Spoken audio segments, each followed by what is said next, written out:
প্রিয় শিক্ষার্থীরা, আজকে তোমাদের জন্য সিম্পল পাস্ট টেন্সের একটা অসাধারণ একটা ক্লাস নিয়ে চলে এসেছি।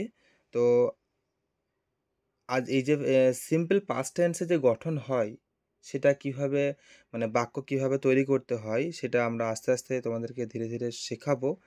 এবং বাক্যের গঠনটা কেমন, একটা ছোট্ট বাক্য কিভাবে বড় করতে হয় সে সম্বন্ধে তোমাদেরকে বিস্তারিত জানাবো। তবে এই চ্যানেলে যদি প্রথম হও তাহলে চ্যানেলটিকে সাবস্ক্রাইব করে রাখো এবং পাশে থাকা বেল আইকনে প্রেস করে অল নোটিফিকেশনটি অন করে রাখো। তবে দেখো, প্রথমে যে বাক্যের গঠনটি রয়েছে, বাক্যের গঠনটি দেখো, সাবজেক্ট প্লাস ভার্ব টু, তারপরে অবজেক্ট।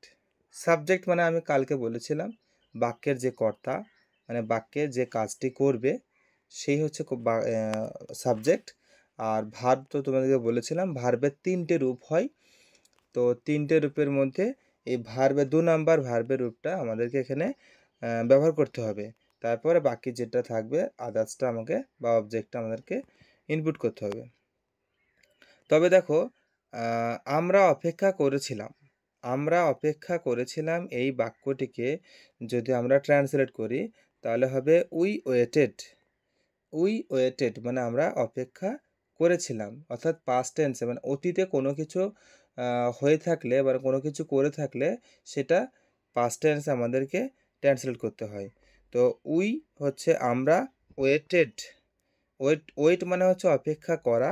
আর ওয়েটেড কিসের জন্য হয়েছে, তো বললাম একটু আগে যে ভার্বের 2 নাম্বার রূপটা বসে, অর্থাৎ ওয়েটের 2 নাম্বার, ওয়েট হচ্ছে অপেক্ষা, এর সঙ্গে ইডি যোগ করে দিলে হয়ে যাবে V2।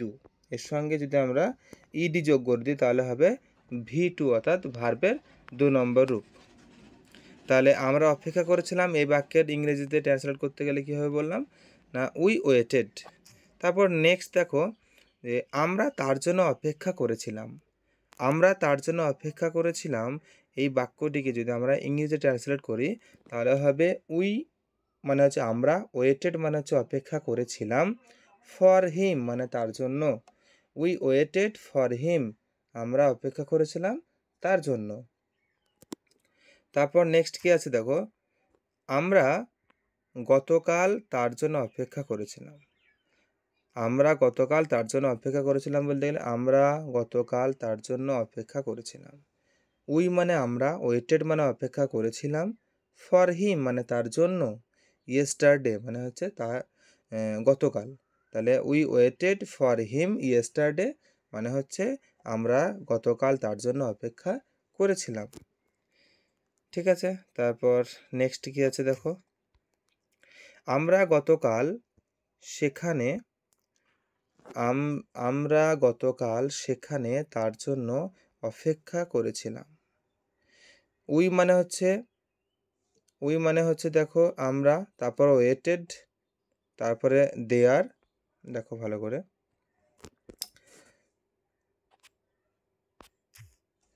We waited there for him yesterday. এটা ভালো করে লিখে নাও সবাই, একদম নিচে আছে তো, এটা আর উঠছে না।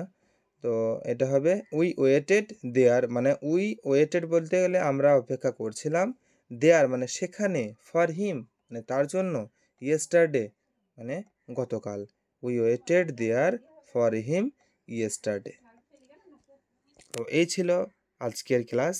এটা সকলেই খাতায় সুন্দর করে লিখে মুখস্থ করবে। যদি কোনো রকম সমস্যা হয় তাহলে অবশ্যই আমাকে কমেন্ট করে জানাবে, আমি সেটা তোমাদেরকে সলভ করার চেষ্টা করব। আজকের ছিল এই পর্যন্ত। ভালো থেকো, সুস্থ থেকো।